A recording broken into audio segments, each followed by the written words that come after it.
Hello, everyone, and welcome. Today, I have the honor of talking about the true football legend, Diego Armando Maradona. But this isn't just about his brilliance on the pitch, it's also about the deep, almost spiritual connection he had with the city of Naples, a city I was lucky enough to visit recently. Walking through those streets, seeing his murals, hearing his stories, you can still feel his presence everywhere. So join me as I share what I saw, what I felt, and why Maradona means so much to the people of Napoli. But to truly understand Maradona, we have to go back to where it all began. Diego Armando Maradona was born on October 30th in 1960s in Villa Fiorito, a poor neighborhood on the outskirts of Buenos Aires in Argentina. From a very young age, his talent was undeniable. By the time he was just 8 years old, he had already joined the young team of Argentinos juniors known as Los Zabolitas, and people immediately knew this kid was something special. He wasn't just playing football, he was dancing with the ball like it was a part of him. Fast forward to 1984, a moment that would change football history forever. Maradona arrived in Naples, signing with SSC Napoli. At the time, no one expected what was about to happen. Napoli wasn't one of the giants of Italian football. In fact, the club had never won a league title. The city itself was often looked down upon by the richer northern cities. But Maradona changed everything. He gave the people hope, pride, and something to believe in. With him on the pitch, Napoli rose from underdogs to champions. Maradona led Napoli to 2 Serie A titles, a Coppa Italia and the UEFA Cup. The man didn't just win games, he gave the South a reason to believe. He danced with the ball like it was alive, and he made the world take notice. This wasn't just football. It was rebellion, beauty, and chaos wrapped into one man's left foot. Maradona wasn't perfect, but Naples never asked him to be. They just wanted someone who understood them, who gave everything, flaws and all. And that's what he did. Dios, the divine number 10. In Spanish, Dios means God.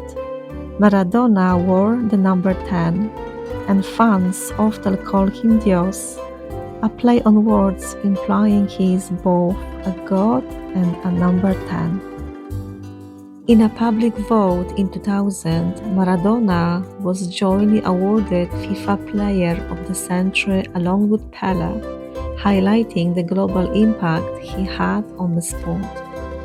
He didn't just bring trophies, he brought the joy. Maradona wasn't just a footballer in Naples. He became a symbol of the city, a saint to some, a savior to others. His image is still painted on walls. His name is still chanted on the streets.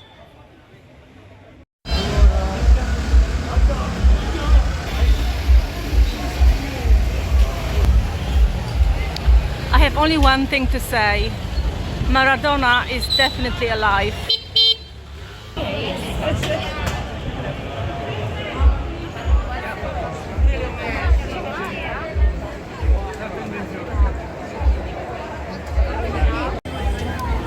Look what's happening here. Maradona is definitely alive. It's just driving so many people. Where is he? Can you see him now?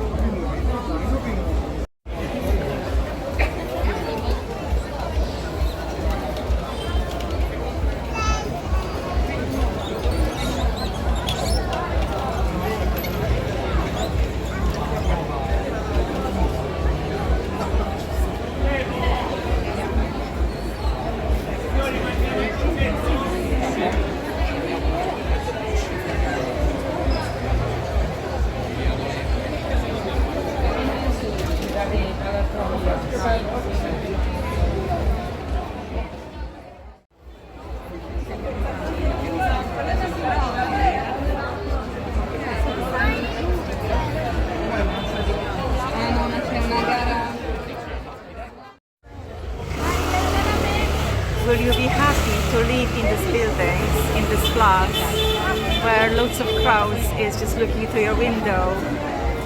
I think it's just pretty much tiring. But he's a star here, he's a hero, and some people are saying he's a god. And then that he should be considered as a saint. They love people from Naples. They adore Maradona. When he scored one of the goals, people were saying that his hand was guided by God, and that's why they won the game, the match. It's pretty interesting. Ha fatto la foto sì, ma Maradona non gioca. I miei.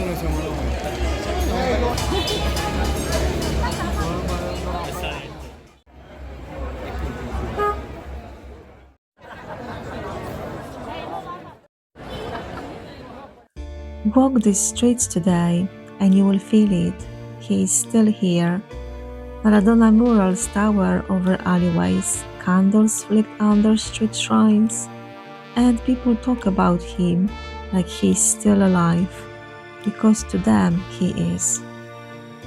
This is more than fandom. It's devotion, it's religion, it's Naples. But gods are still a human. Maradona's battles with addiction, scandal, and the media eventually tore him away from the city. Yet, even in the darkest moments, Naples never stopped loving him. In Naples, you can see a lock of Diego Maradona's hair at Bar Nilo, located in a historic center of Naples. The bar displays a small shrine under glass, which commonly goes by the name Miraculous Hair, a strand claimed to have been found on an airplane headrest when Maradona flew back from a match in Milan in February 1990. Some staff say that this might be a replica, but the story remains that it's either original or valued symbolically. Regardless, it's become a beloved local relic. There is an actual church devoted to Diego Maradona. It's called the Iglesia Maradoniana, or Maradonian Church. It started in Argentina in 1998, and it treats Maradona like a god. They even have their own calendar. There are 10 commandments of the Church of Maradona, which sound something like: declare unconditional love for Diego and the beauty of football, spread the miracles of Diego throughout the universe, and make Diego your middle name and name your first son Diego. It's not legally a religion, but its followers sure act like it is. It might sound like obsession, but to many, it's all about identity, pride, and love for the game. Maradona wasn't perfect, and they know it. In fact, they embrace it. He was flawed, brilliant, human, and to them, that makes him even more divine.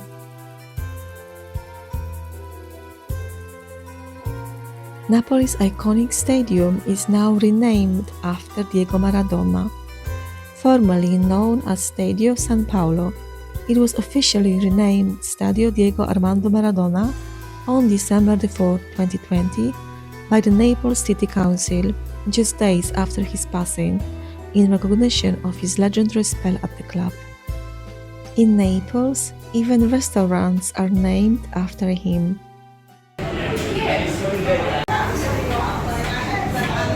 And again, pizza.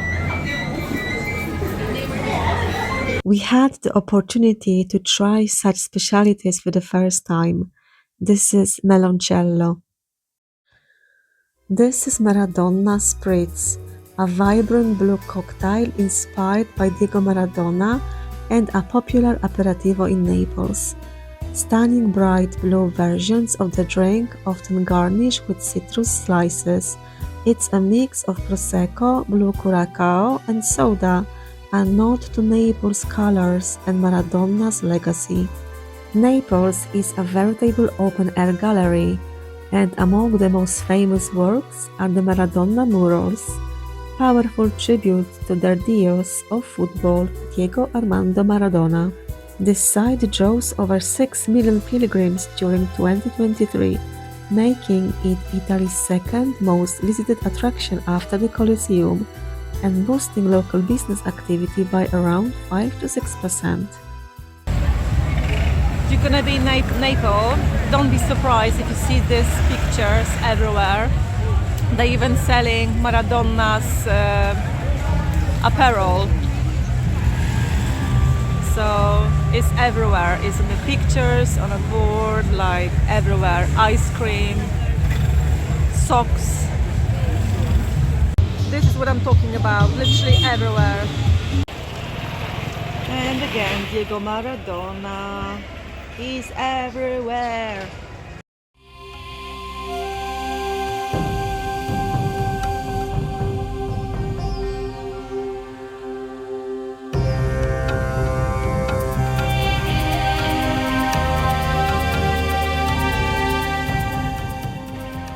When Diego died in 2020, Naples didn't go silent, it lit up. Thousands of candles flickered in the streets, not just in front of murals, but in doorways, on balconies, in cafes. The city mourned like it had lost a brother, a king, a saint. There was no official funeral here, because every alley became one, every wall bearing his face turned into an altar. People wept, sang, prayed, but more than anything, they remembered. And even now, the candles still burn, not out of sorrow, but out of love, because in Naples, Maradona isn't gone. He is a light that never went out.